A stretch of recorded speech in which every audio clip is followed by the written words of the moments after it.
Hi good evening बच्चे।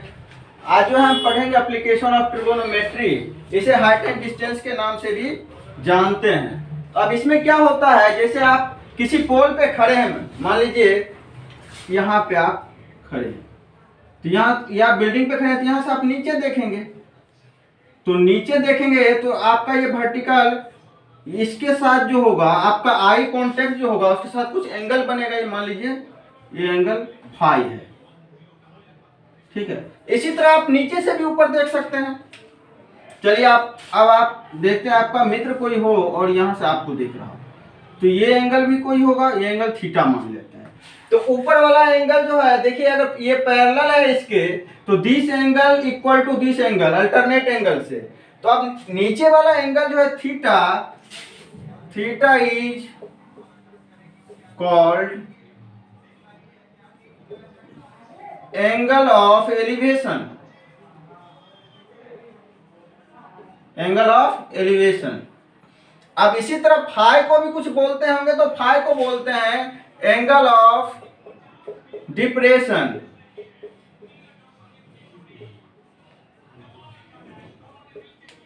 इसको क्या बोलते हैं? Angle of depression. अब चलिए थीटा इक्वल टू क्या होता है? फाई होता है।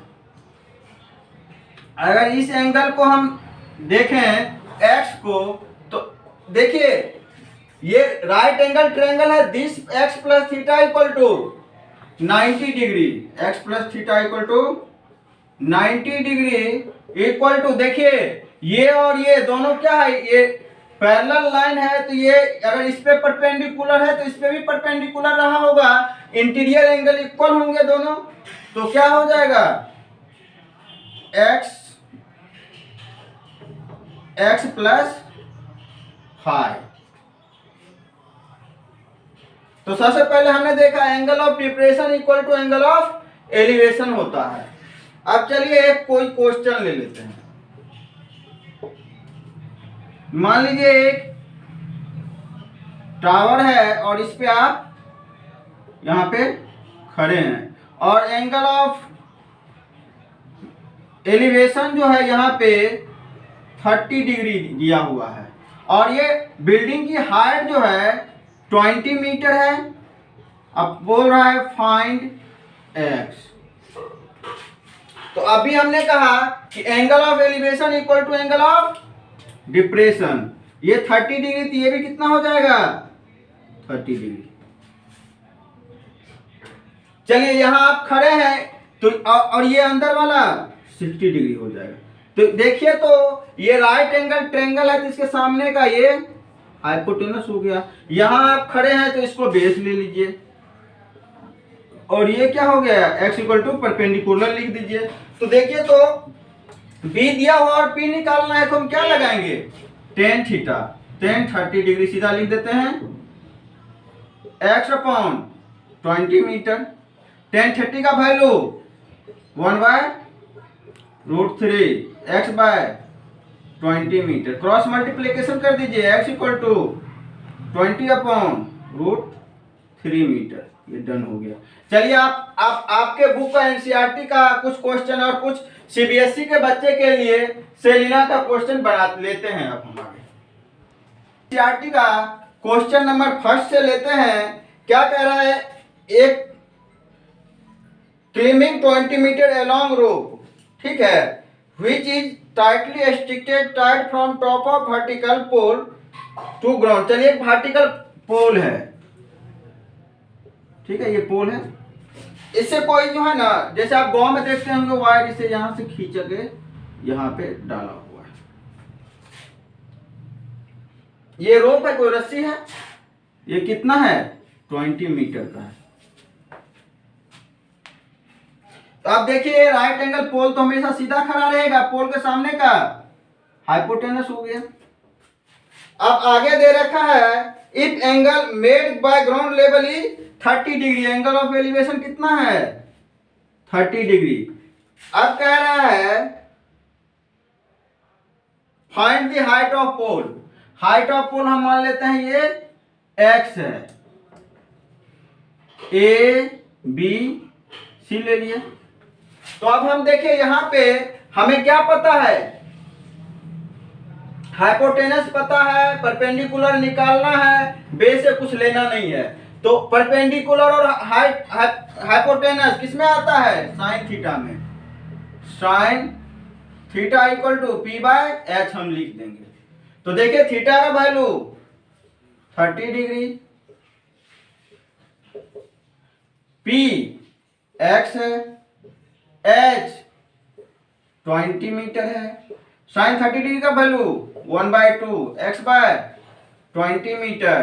क्रॉस मल्टीप्लीकेशन कर दीजिए, 2x equal to 20 metre, x equal to 10 metre. तो हाइट ऑफ पोल कितना हो गया?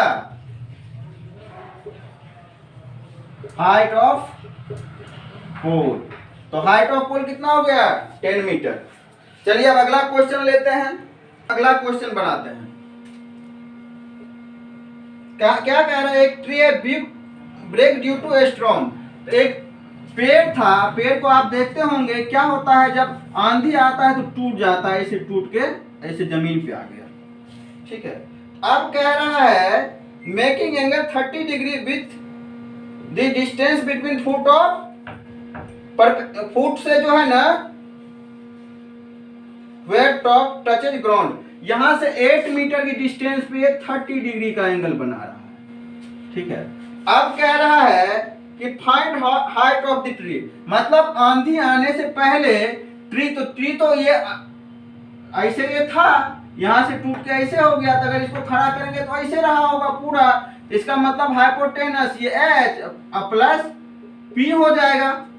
तो अब हम क्या करते हैं, बेस दिया हुआ है ए बी सी, बेस दिया हुआ है तो पहले हम हाइपोटेनस निकाल लेते हैं। तो अब देखिए बी और एच 8 इक्वल टू, इसे यहाँ बी लिख दीजिए। तो बी और एच किस में आता है? कॉस थीटा में। Cos 30 degree equal to B upon H. Cos 30 degree का वैल्यू रख दीजिए बाबू, √3/2 equal to 8/8 upon H. √3h equal to 16, h equal to क्या आ जाएगा बाबू? 16 अपॉन √3। तो अब ये p भी तो हमें निकालना है। तो अब हम p निकालने के लिए क्या करेंगे? 10 30 डिग्री लेंगे। 10 30 degree equal to p by b। 30 degree का वैल्यू रखिए 1/√3, p का वैल्यू पता नहीं है, b का वैल्यू 8। तो आप क्रॉस मल्टीप्लीकेशन कर दीजिए, √3p equal to 8, p equal to 8/√3। अब हाइट ऑफ ट्री होगा of tree equal to p plus H होगा। जरा कीजिए, p का वैल्यू 8/√3 और h का वैल्यू 16/√3। मीटर में डाल देते हैं, मीटर में दिया हुआ है।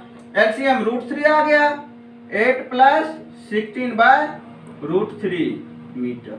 जरा इसको कीजिए तो ये 24 हो जा रहा है, 24/√3। अब इसको कीजिए, डिवाइड कीजिए तो 8 इंटू 3 कर दे बाबू। 3 को जो है √3 का स्क्वायर कर देते हैं अपॉन √3। अब देखिए ये कुछ ऐसा हो जा रहा है कि √3 और √3 क्या हो जा, स्क्वायर कैंसिल हो जा रहा है। तो आंसर क्या आ गया? 8√3 मीटर। बाबू आपने देखा होगा कि एक झूला होता है, इससे उसमें पीछे से सीढ़ी आती है, बच्चे यहाँ बैठ करके सीधा स्लाइड कर जाते हैं।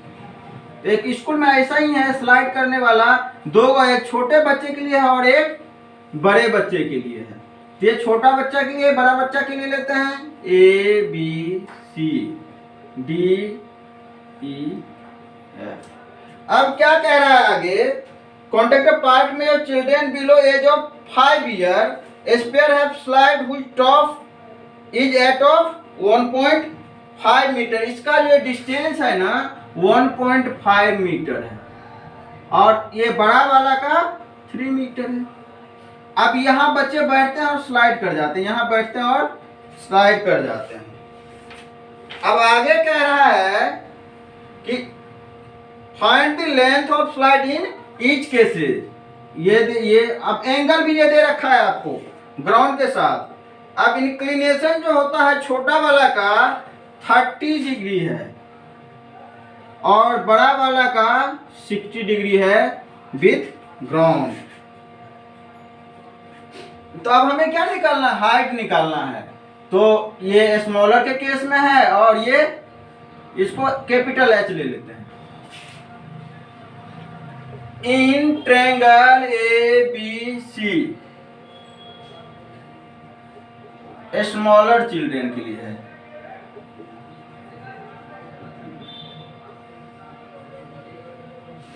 जो स्लाइड का हाइट जो होगा, यहाँ बच्चा बैठ के यहाँ तक आता होगा, यही लेंथ रहा होगा। 10, देखिए अब यहाँ हम 10 नहीं लेंगे, हमको ये नहीं निकालना है, ये निकालना है। तो ये हम P ले लेते हैं और H ले लेते हैं। P और H का रेशियो किसमें होता है? Sine theta equal to P upon H। Theta का value 30 degree, sine 30 degree equal to P का वैल्यू 1.5, H का वैल्यू पता नहीं है। तो अब इसको जो है एक लाइन और ले रहे हैं। साइन 30 डिग्री का value 1/2, 1.5 upon H, cross multiplication कर दीजिए। H equal to 3 metre. तो छोटा वाला जो है स्लाइड का लेंथ कितना है? 3 मीटर। अब बड़ा वाला केस में आते हैं। In triangle DEF, big children या एल्डर चिल्ड्रेन भी लिख सकते हैं। इसमें भी यही फॉर्मूला आएगा। देखिए इसमें भी हाइपोटेनस ही निकालना है। साइन इसमें सीधा 60 डिग्री ले लेते हैं equal to P by H। तो P का वैल्यू 3 मीटर अपॉन H। जरा इसका वैल्यू रखिए बाबू, √3/2 equal to 3 metre upon H। जरा यहां इसको ले लेते हैं, क्रॉस मल्टीप्लीकेशन कर दीजिए। √3H equal to 6 metre, H equal to 6 metre upon √3। जरा इसको कीजिए तो 2 इंटू 3 को √3 का स्क्वायर कर देते हैं और √3 से डिवाइड कर देते हैं। तो देखिए अब क्या हो गया, this and this cancel out हो गया, 2√3 मीटर। आप √3 का वैल्यू रखना चाहते हैं, 1.732 होता है तो मल्टीप्लाई कर दीजिए। 2 इंटू 1.732 मीटर। आप इसको मल्टीप्लाई करके लिख सकते हैं 4, 6, 7 2 जा 14, 2 2 जा 4 1 5, 5.464 मीटर। आप अगला नेक्स्ट क्वेश्चन देखते हैं हम बच्चे। देखिए बाबू, अब नेक्स्ट क्वेश्चन हम देख रहे हैं, क्वेश्चन नंबर 4। इसमें है कि angle of elevation top of tower from a point on the ground which is 30 metre away from foot of tower. तो पहले एक टावर हम मान लेते हैं ये है और इससे 30 मीटर अवे कोई पॉइंट है, मान लीजिए यहाँ। अब क्या कह रहा है कि इसके साथ टावर जो है 30 डिग्री का एंगल बना रहा है। ये एंगल क्या है? 30 डिग्री। चलिए कोई दिक्कत नहीं। अब कह रहा है फाइंड हाइट ऑफ टावर, मतलब ये हाइट है, ये हाइट मतलब परपेंडिकुलर है। हाइट मतलब हाइपोटेनस मत समझ लीजिएगा बाबू। आप देखिए अगर टावर होगा तो सीधा खड़ा होगा, 90 डिग्री एंगल होगा और 90 डिग्री के सामने के साइड को हम क्या बोलते हैं? हाइपोटेनस बोलते हैं। ABC। तो हमें निकालना क्या है? P निकालना है, वह निकालना है और B दिया हुआ है। तो हम कौन सा फॉर्मूला लगाएंगे? tan theta equal to P upon B। चलिए जरा वैल्यू रखते हैं थीटा का। tan 30 degree equal to P by B, P तो हमें पता नहीं है, बी का वैल्यू 30 मीटर। टेन 30 डिग्री का वैल्यू 1/√3 पी बाय 30 मीटर। जरा क्रॉस मल्टीप्लीकेशन कर दीजिए बाबू। √3p equal to 30 metre. जरा आगे आ जाइए, p equal to 30 metre upon √3। तो अभी देखिए पिछला दो क्वेश्चन में 3 को क्या किए थे, √3 इंटू √3 किए थे, √3 का स्क्वायर इंटू 10, √3 का स्क्वायर 3 होता है, 10 3 जा 30 अपॉन √3। अब जरा कैंसिल आउट कीजिए, this and this cancel out हो गया। तो कितना हो गया बाबू, p का वैल्यू 10√3 मीटर। तो ये क्या है, हाइट ऑफ पोल है, हाइट ऑफ। तो चलिए बच्चे अब चलते हैं नेक्स्ट क्वेश्चन देखते हैं, क्वेश्चन नंबर 5। देखिए बाबू एक नेक्स्ट क्वेश्चन बनाने जा रहे हैं, क्वेश्चन नंबर 5। तो पतंग है, तो पतंग कभी भी होता है, मान लीजिए आप यहाँ खड़े हैं तो पतंग का धागा ऐसे जाएगा। अब ये कह रहा है ये पतंग जो है 60 मीटर एबव ग्राउंड, मतलब यहाँ अगर कोई खड़ा है नीचे तो ये देख रहा है कि उससे 60 मीटर एबव है। क्लियर है? तो इसका तो ये थ्रेड रहा होगा पतंग का, ये 90 डिग्री है और इसके सामने का ये हाइपोटेनस हो जाएगा। अगर ये एंगल जमीन पे है, कुछ एंगल बना रहा है, एंगल क्या बना रहा है, एंगल विद ग्राउंड 60 डिग्री। ठीक है, तो ये क्या हो गया, ये परपेंडिकुलर हो गया, पता चल गया। ये क्या हो गया, बेस हो गया। आगे क्या कह रहा है, find the length of string. इसका स्ट्रिंग जो होगा, रस्सी जो होगा, इस धागा जो होगा, उसका कह रहा है कि लेंथ निकालिए, मतलब हाइपोटेनस निकालिए। तो एच क्या है, लेंथ ऑफ स्ट्रिंग।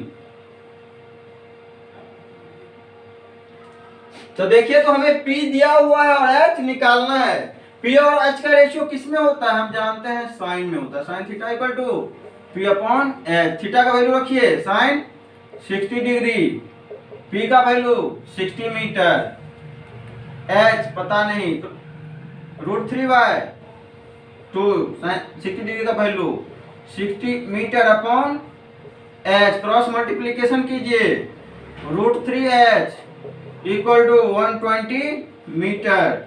आप इसको जो है जरा भागा दे दीजिए, तो 120 को हम 40 इंटू 3 लिख सकते हैं, 3 को √3 का स्क्वायर कर देते हैं अपॉन √3 कर देते हैं। जरा इसको काटिए, this and this cancel out, H equal to 40√3 metre. आप चाहें तो इसका वैल्यू रख सकते हैं, 40 इंटू √3 का वैल्यू होता है 1.732, 4 2 जा 8, 3 2 4 3 जा 12, 7 4 जा 28, 29, 4 1 जा 4 1 5। जरा एक यहाँ पे अब हम क्या करते हैं, डेसिमल लगा देते हैं, तो 59.28 मीटर। चलिए अब नेक्स्ट क्वेश्चन की तरफ चलिए नेक्स्ट क्वेश्चन देखते हैं बाबू, क्वेश्चन नंबर 6। क्वेश्चन नंबर 6 में क्या है, एक बच्चा है जो एक बिल्डिंग के सामने खड़ा है। तो पहले हम बिल्डिंग बना लेते हैं, मान लीजिए बिल्डिंग है, ये सीधा खड़ा रहा होगा, इसके सामने कोई बच्चा खड़ा है। ठीक है, यहाँ पे कोई बच्चा खड़ा रहा होगा। तो ये एंगल जो है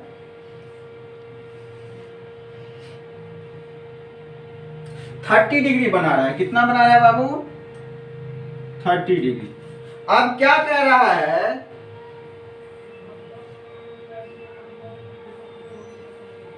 अब ये बच्चा जो है वॉक कर रहा है बिल्डिंग के इधर से इधर आ रहा है। तो जब ये कुछ डिस्टेंस ट्रेवल किया है तो ये एंगल जो है 60 डिग्री हो जा रहा है। ठीक है, अब आगे है, ही वॉक टुवर्ड द बिल्डिंग, जब बिल्डिंग की तरफ बढ़ा है, टुवर्ड्स मतलब होता है बिल्डिंग के तरफ। Find distance the walk towards the building. अब देखिए, तो बच्चा का हाइट कितना है,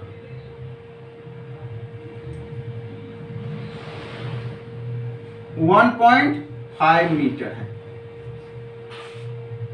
टॉल है boy standing from angle of elevation top of building 60 degree to 30 degree to 60 degree towards building, find distance he walk towards the building. अच्छा,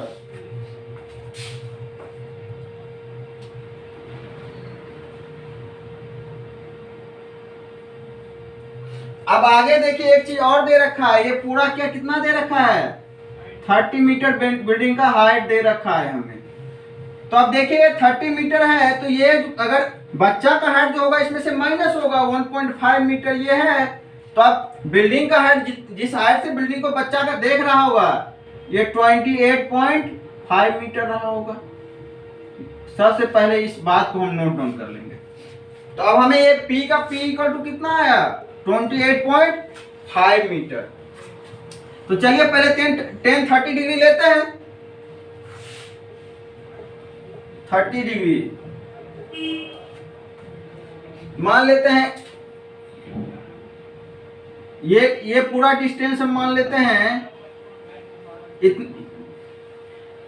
इसको हम x मान लेते हैं और इस पूरे को y मान लेते हैं। तो वॉकिंग डिस्टेंस क्या होगा? y माइनस x होगा। 10 30 डिग्री का value 10 30 degree equal to P by B root 1 by root 3। P का वैल्यू 28.5 मीटर, B का वैल्यू y। चलिए y निकाल लीजिए, क्रॉस मल्टीप्लिकेशन कर दीजिए। y equal to 28.5 into root 3 metre. अभी कुछ कीजिएगा नहीं, इसको रहने दीजिएगा। अब आइए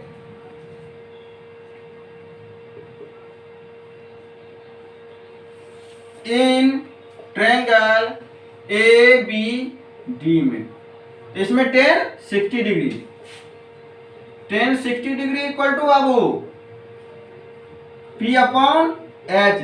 देखिए बिल्डिंग की हाइट कभी भी चेंज नहीं हो सकती है, तो बिल्डिंग यही रहेगा बाबू। 10 60 डिग्री का वैल्यू रूट 3, P का वैल्यू 28.5 मीटर, B का वैल्यू x। तो x इक्वल टू कितना हो जाएगा? 28.5 मीटर अपॉन रूट 3। तो वॉकिंग डिस्टेंस क्या होगा? तो walking distance y minus x, इतना ही चला है बच्चा। Walking distance equal to y minus x। जरा कीजिए इसको। तो y का वैल्यू क्या है? 28.5 इंटू रूट 3। x का वैल्यू 28.5 अपॉन रूट 3। चलिए एलसीएम लीजिए, तो ये 3 हो जाएगा। 28.5 इंटू 3 माइनस 28.5 अपॉन रूट 3। जरा इसको सोल्व कीजिए, तो ये 3 टाइम्स मल्टीप्लाई हो जाएगा।